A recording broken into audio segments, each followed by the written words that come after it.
Général Mamadi Doumbouya ou le pari de la rugosité. C'est le titre et Lamine Monyoua Sissé en studio avec nous. Lamine, bonjour. Oui, bonjour.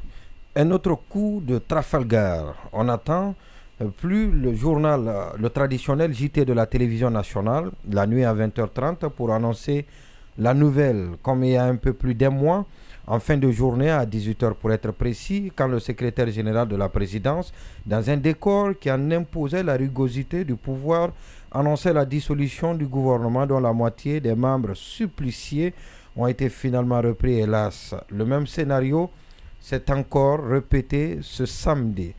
À peu près au même moment, en pleine journée, cette fois-ci, à 14h, un week-end en plus.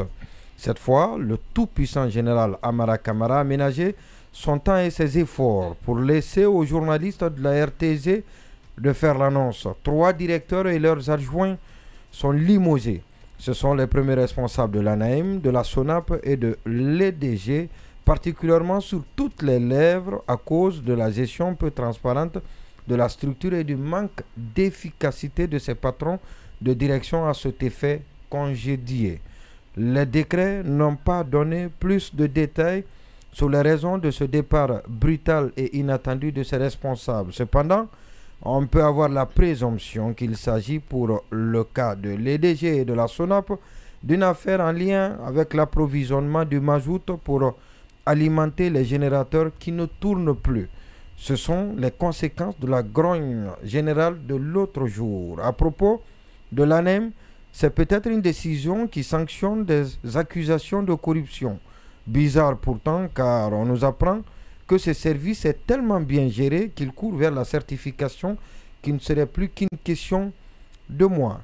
Il paraît qu'il y en a encore d'autres directeurs, notamment ceux des entités où ça sent le magot, qui devraient très prochainement subir les mêmes sorts. Le balancier des commentaires a alors logiquement muté. Les échos peu honorables du fameux remaniement ministériel sont à présent effacés par l'emprise du limousage des directeurs de ces puissants services de l'État sur l'actualité et son tempo.